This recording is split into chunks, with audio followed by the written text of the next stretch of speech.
was not the end of the broad-based arrangement. The broad-based arrangement goes up to 2027. The 7th of March was marking the beginning. 28 ODM members of parliament decided to boycott the KICC meeting today, as this 10-point agenda that was being reviewed today was just a total shame and an embarrassment before the people of Kenya.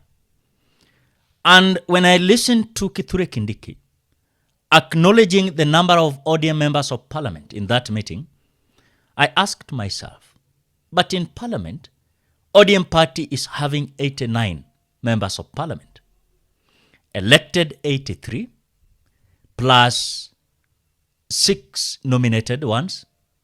And as we speak, Kithure Kindiki declares that it is only 68 members of parliament who attended that meeting. We have had the attendance of 137 National Assembly members of UDA and 68 from ODM.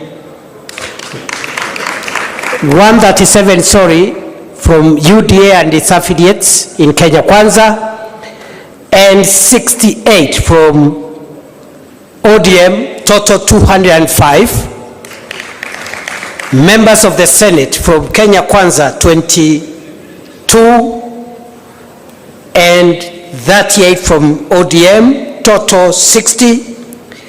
Yala members 3 from UDA and none from ODM. I don't know where the ODM Yala brigade is. The total numbers, National Assembly 162, and from National Assembly 106 from Senate, total. Where are 28? Where are 28 members of parliament? That is the question we are asking. Because remember, the more the ODM is being led kukuru kakra, left, right, center, the number will continue reducing day by day. So 137 National Assembly members of UDA and 68 from ODM. 137, from UDA and its affiliates in Kenya Kwanza, and 68 from ODM, total 205. Members of the Senate from Kenya Kwanza, 22, and 38 from ODM, total 60. Yala members 3 from UDA and none from ODM. I don't know where the ODM Yala brigade is.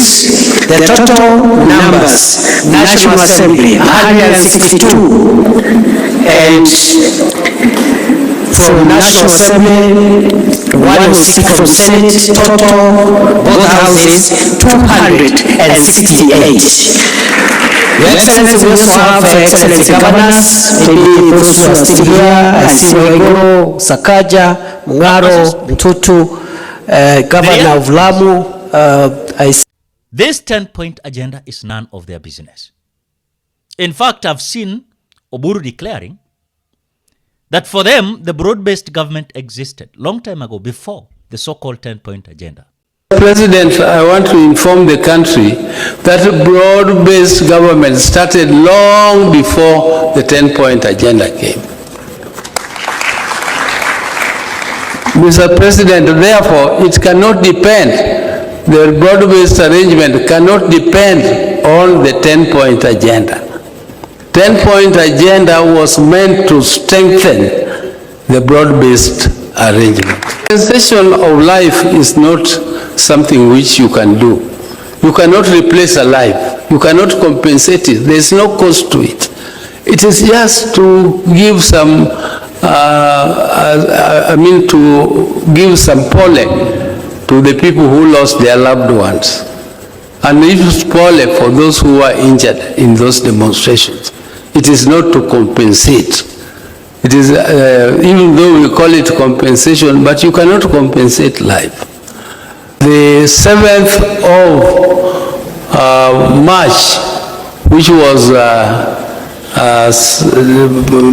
slated as the date for making the report, was not the end of the broad-based arrangement. The broad-based arrangement goes up to 2027. The 7th of March was marking the beginning or the date when this 10-point agenda was signed. It was an anniversary. It was to celebrate that anniversary. It was also to give us the interim report of the progress of implementation. As you can see, the 10-point agenda which we have been taken through is something which cannot end. It is something which will continue from today. It will continue into 2027, and it will go on because it is life. Most of these things which are contained here are actually concerning the livelihoods, the daily livelihoods of Kenyans.